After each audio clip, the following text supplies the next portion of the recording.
بسم اللہ الرحمن الرحیم۔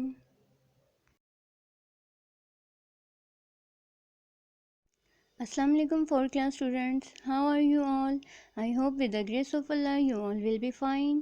Today we are going to start reading of Islamiyat باب صوم، سیرت النبی صلی اللہ علیہ وآلہ وسلم۔ سبق نمبر 1 ہے ہمارا وحی کا آغاز۔ جی، وحی کے میننگ سے تو سب بچوں کو پتہ چل گیا ہوگا، وحی کس کو کہتے ہیں؟ جی، وحی اللہ تعالیٰ کے پیغام کو کہتے ہیں۔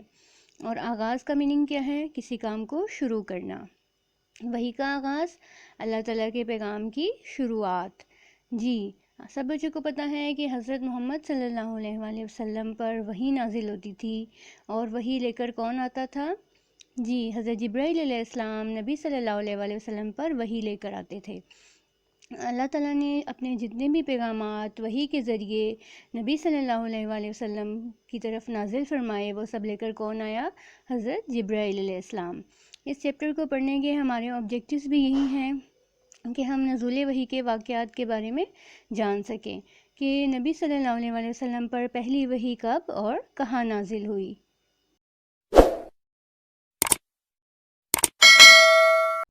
جی، now we will start reading of the chapter. پیارے بچوں، ہم پڑھ چکے ہیں کہ ہمارے نبی حضرت محمد صلی اللہ علیہ وآلہ وسلم نے اپنی ابتدائی زندگی سے ہی برائیوں سے کنارہ کشی اختیار کی۔ انڈر لائن دا ورڈ ابتدائی زندگی اینڈ رائٹ اٹس میننگ شروع کی زندگی۔ ہم سب پہلے یہ پڑھ چکے ہیں، 3 کلاس میں بھی ہم نے یہ پڑھا نبی صلی اللہ علیہ وآلہ وسلم کی سیرت مبارکہ کے بارے میں، کہ نبی صلی اللہ علیہ وآلہ وسلم ابتدا ہی سے نیک، راست باز اور برائیوں سے پاک تھے۔ تو انہوں نے اپنی جو شروع کی زندگی تھی، یعنی کہ جب نبی صلی اللہ علیہ وآلہ وسلم چھوٹے تھے، بچپن سے ہی انہوں نے برائیوں سے کنارہ کشی، علیحدگی، دوری اختیار کر لی، اور ہمیشہ برے ماحول سے دور رہے۔ یعنی کہ جو بھی بری چیز ہوتی تھی، برا کام ہوتا تھا، نبی صلی اللہ علیہ وآلہ وسلم اس سے ہمیشہ دور رہے۔ حضرت خدیجہ رضی اللہ عنہ سے شادی کے بعد آپ صلی اللہ علیہ وآلہ وسلم اپنا زیادہ وقت بھلائی اور لوگوں کے فائدے کے کاموں میں گزارتے۔ انڈر لائن دا ورڈ بھلائی اینڈ رائٹ اٹس میننگ اچھائی۔ انڈر لائن نیکسٹ ورڈ فائدے اینڈ رائٹ اٹس میننگ نفع پہنچانا۔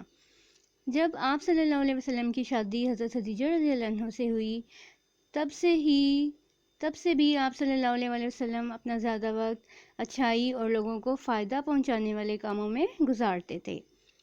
نبی کریم صلی اللہ علیہ وآلہ وسلم کی عمر 40 سال کے قریب پہنچی تو آپ صلی اللہ علیہ وآلہ وسلم کئی دن تک عبادت کرنے کے لیے مکہ کے قریب جبل نور کی بلندی پر غار حرا میں چلے جاتے تھے۔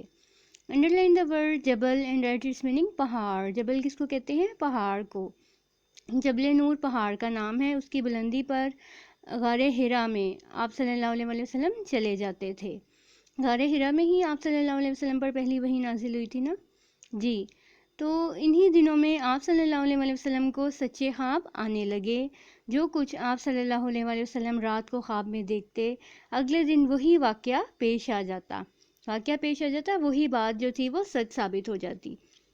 آپ کو پتہ ہے سچے خواب نبیوں اور رسولوں کو ہی آتے ہیں، اور نبی صلی اللہ علیہ وآلہ وسلم تو شروع سے ہی راست باز تھے، صادق تھے، سچ بولنے والے تھے۔ تو آپ صلی اللہ علیہ وآلہ وسلم جو کچھ بھی خواب میں دیکھتے تھے وہ سچ ثابت ہو جاتا تھا۔ یعنی کہ اللہ تعالیٰ آپ صلی اللہ علیہ وآلہ وسلم کو وہی باتیں، وہی خواب، وہی چیزیں دکھاتے تھے جو کہ سچ ثابت ہونی ہوتی تھیں۔ Now turn over next page. Ramzan کا مہینہ تھا اور ایک رات آپ صلی اللہ علیہ وآلہ وسلم غار حرا میں عبادت میں مصروف تھے۔ انڈر لائن دا ورڈ مصروف اینڈ رائٹ اٹس میننگ مشغول۔ جی، آپ صلی اللہ علیہ وآلہ وسلم رمضان کے مہینے میں ایک رات غار حرا میں اپنی عبادت کرنے میں مصروف تھے کہ اللہ تعالیٰ کی طرف سے پیغام لانے والے فرشتے حضرت جبرائیل علیہ السلام تشریف لائے۔ انہوں نے آپ صلی اللہ علیہ وآلہ وسلم سے کہا، اقرا، یعنی پڑھیے۔ اقرا کا میننگ کیا ہے؟ پڑھیے۔ آپ صلی اللہ علیہ وآلہ وسلم نے فرمایا، میں پڑھنا نہیں جانتا۔ حضرت جبرائیل علیہ السلام نے اسی طرح 3 مرتبہ پڑھنے کے لیے کہا، اور تینوں مرتبہ آپ صلی اللہ علیہ وآلہ وسلم نے یہی جواب دیا کہ میں پڑھنا نہیں جانتا۔ تینوں مرتبہ حضرت جبرائیل علیہ السلام نے آپ صلی اللہ علیہ وآلہ وسلم کو سینے سے لگا کر بھینچا دبایا۔ یعنی کہ حضرت جبرائیل علیہ السلام نے تینوں مرتبہ آپ صلی اللہ علیہ وسلم کو اپنے سینے سے لگایا اور دبایا۔ اس کے بعد عرض کیا کہ اللہ کے نام سے پڑھیے، اور پھر سورۃ العلق کی پہلی 5 آیات آپ صلی اللہ علیہ وآلہ وسلم کو سنائیں۔ جی، حضرت جبرائیل علیہ السلام نے نبی صلی اللہ علیہ وسلم سے آ کر کیا کہا؟ اقرا، یعنی کہ پڑھیے۔ آپ صلی اللہ علیہ وسلم نے ان کے جواب میں فرمایا، میں پڑھنا نہیں جانتا۔ تو تینوں مرتبہ حضرت جبرائیل علیہ السلام نے آپ صلی اللہ علیہ وآلہ وسلم کو اپنے سینے سے لگا کر دبایا، اور پھر عرض کیا کہ اللہ کے نام سے پڑھیے، اور پھر سورۃ العلق کی پہلی 5 آیات آپ صلی اللہ علیہ وآلہ وسلم کو سنائیں۔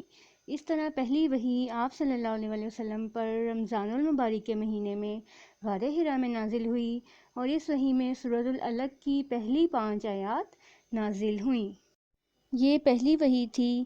اس طرح آپ صلی اللہ علیہ وآلہ وسلم کو نبوت عطا کی گئی، انڈرلائن دا ورڈ عطا کی گئی اینڈ رائٹ اٹس میننگ دی گئی، اور آپ صلی اللہ علیہ وآلہ وسلم کو لوگوں کو اللہ کی طرف دعوت دینے کی ذمہ داری سونپ دی گئی۔ انڈرلائن دا ورڈ دعوت دینے اینڈ رائٹ اٹس میننگ بلانے، سونپ دی گئی کو انڈرلائن کریں اور اس کا میننگ رائٹ کریں، سپورٹ کر دی گئی۔ جی، جب پہلی وحی نازل ہوئی تو آپ صلی اللہ علیہ وسلم کو نبوت عطا کی گئی، نبوت کے عہدے سے سرفراز کر فرما دیا گیا کہ آپ صلی اللہ علیہ وسلم کو یہ حکم دیا گیا کہ آپ لوگوں کو اللہ تعالیٰ کی طرف بلائیں گے، اور یہ ساری ذمہ داری آپ صلی اللہ علیہ وسلم کو دے دی گئی۔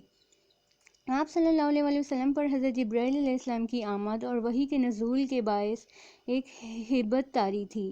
انڈرلائن دا ورڈ ہیبت اینڈ رائٹ اٹس میننگ روب، یعنی کہ نبی صلی اللہ علیہ وسلم ڈر گئے تھے، ان پر ہیبت کی کیفیت طاری ہو گئی تھی۔ آپ صلی اللہ علیہ وسلم کا جسم مبارک کانپنے لگا۔ آپ صلی اللہ علیہ وسلم گھر تشریف لائے اور حضرت خدیجہ رضی اللہ عنہ سے فرمایا، مجھے چادر اڑا دو، انڈرلائن دا ورڈ اڑا دو اینڈ رائٹ اٹس میننگ دے دو۔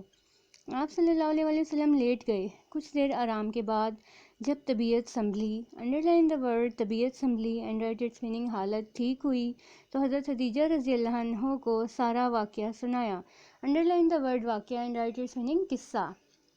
آپ صلی اللہ علیہ وسلم کی طبیعت جب سنبھلی، ٹھیک ہوئی، تو آپ نے ساری بات، جو سارا واقعہ تھا، وہ حضرت خدیجہ رضی اللہ عنہ کو سنایا۔ حضرت خدیجہ رضی اللہ عنہ نے آپ صلی اللہ علیہ وسلم کو تسلی دیتے ہوئے فرمایا کہ آپ صلی اللہ علیہ وسلم ہمیشہ سچ بولتے ہیں، رشتہ داروں کے حقوق ادا کرتے ہیں، بے سہاروں کا سہارا بنتے ہیں۔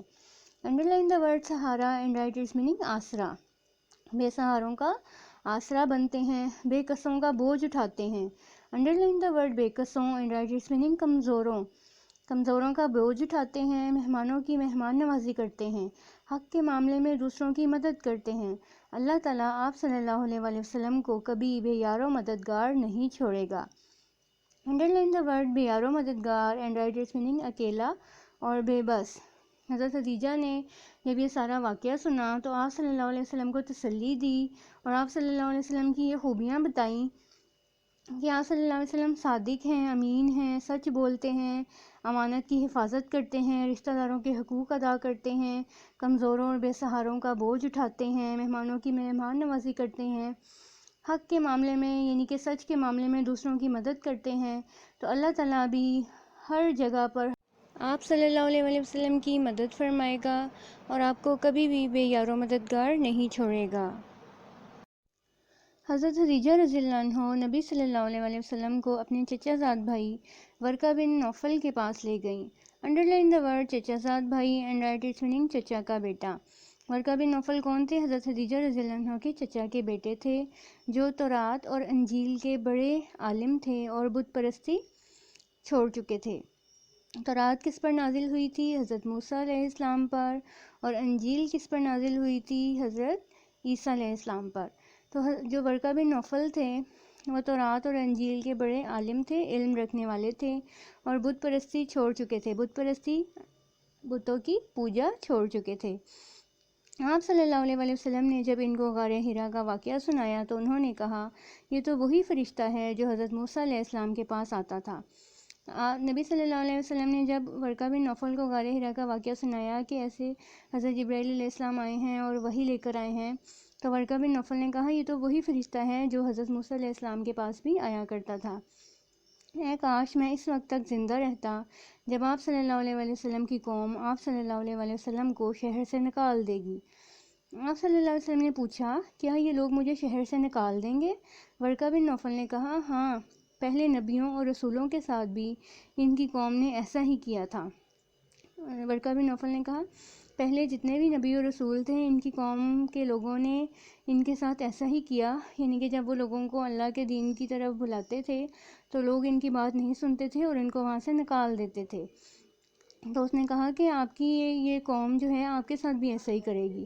اگر میں اس وقت تک زندہ رہا تو آپ صلی اللہ علیہ وسلم کی بھرپور مدد کروں گا، بھرپور مکمل مدد کروں گا۔ مگر کچھ دن بعد ہی ورقہ بن نوفل کا انتقال ہو گیا۔ انڈرلائن دا ورڈ انتقال ہو گیا اینڈ رائٹ اٹس میننگ وفات پا جانا، یعنی کہ اس واقعے کے کچھ دن بعد ہی ورقہ بن نوفل وفات پا گیا۔ Yes students, now we will solve exercise of this chapter. سرگرمی نمبر 1 ہے درج ذیل سوالوں کے جواب دیں۔ سوال نمبر 1، پہلی وحی کب اور کہاں نازل ہوئی؟ آنسر دیکھیے، پہلی وحی رمضان کے مہینہ میں غار حرا میں نازل ہوئی۔ سوال نمبر 2، حضرت خدیجہ رضی اللہ عنہ نے آپ صلی اللہ علیہ وآلہ وسلم کو تسلی دیتے ہوئے کیا فرمایا؟ آنسر از، حضرت خدیجہ رضی اللہ عنہ نے آپ صلی اللہ علیہ وآلہ وسلم کو تسلی دیتے ہوئے فرمایا کہ آپ صلی اللہ علیہ وآلہ وسلم ہمیشہ سچ بولتے ہیں، رشتہ داروں کے حقوق ادا کرتے ہیں، بے سہاروں کا سہارا بنتے ہیں، بے کسوں کا بوجھ اٹھاتے ہیں، مہمانوں کی مہمان نوازی کرتے ہیں، حق کے معاملے میں دوسروں کی مدد کرتے ہیں۔ اللہ تعالیٰ آپ صلی اللہ علیہ وآلہ وسلم کو کبھی بے یار و مددگار نہیں چھوڑے گا۔ سوال نمبر 3، ورقہ بن نوفل نے نزول وحی کا واقعہ سن کر کیا کہا؟ آنسر دیکھیے، ورقہ بن نوفل نے کہا، یہ تو وہی فرشتہ ہے جو حضرت موسیٰ علیہ السلام کے پاس آتا تھا۔ اے کاش میں اس وقت تک زندہ رہتا جب آپ صلی اللہ علیہ وآلہ وسلم کی قوم آپ کو گھر سے نکال دے گی۔ سوال نمبر 4، پہلی وحی میں کس سورت کی کتنی آیات نازل ہوئیں؟ آنسر از، پہلی وحی میں سورۃ العلق کی پہلی 5 آیات نازل ہوئیں۔ سرگرمی نمبر 2، درست جواب پر ٹک کا نشان لگائیے۔ نمبر 1، حضرت محمد صلی اللہ علیہ وآلہ وسلم پر نبوت کی ابتدا کیسے ہوئی؟ سچے خواب آنے پر، عرب قوم کے آپ صلی اللہ علیہ وآلہ وسلم سے خوش ہونے پر، یا ورقہ بن نوفل سے ملاقات پر؟ جی، سچے خواب آنے پر۔ نمبر 2، نبی کریم صلی اللہ علیہ وآلہ وسلم کو حضرت جبرائیل علیہ السلام نے کتنی بار سینے سے لگا کر بھینچا؟ 2 بار، 3 بار، 4 بار؟ جی، 3 بار۔ نمبر 3 از، پہلی وحی کی آمد پر نبی صلی اللہ علیہ وآلہ وسلم بہت غمگین ہوئے، خاموش رہے، کانپنے لگے؟ جی، کانپنے لگے کو ٹک کریں۔ نمبر 4، ورقہ بن نوفل حضرت خدیجہ رضی اللہ عنہ کے ماموں تھے، والد تھے، چچا زاد بھائی تھے؟ جی، چچا زاد بھائی تھے۔ سرگرمی نمبر 3، مناسب الفاظ سے خالی جگہ پر کریں۔ نمبر 1، آپ صلی اللہ علیہ وآلہ وسلم عبادت کے لیے مکہ کے قریب جبل نور کی بلندی پر ڈیش میں چلے جاتے تھے، غار حرا میں چلے جاتے تھے۔ نمبر 2، حضرت جبرائیل علیہ السلام نے جب نبی صلی اللہ علیہ وآلہ وسلم کو پڑھنے کا کہا تو آپ صلی اللہ علیہ وآلہ وسلم نے کہا، میں پڑھنا نہیں جانتا۔ نمبر 3، پہلی وحی کے وقت نبی صلی اللہ علیہ وآلہ وسلم کی عمر ڈیش سال تھی؟ 40 سال تھی۔ نمبر 4، پہلی وحی کے بعد ڈیش نے آپ صلی اللہ علیہ وآلہ وسلم کو تسلی دی؟ حضرت خدیجہ رضی اللہ عنہ نے آپ صلی اللہ علیہ وآلہ وسلم کو تسلی دی۔ جی، الحمدللہ we have completed this chapter. Now you will learn it carefully. اپنا بہت سا خیال رکھیے گا۔ اوکے، اللہ حافظ۔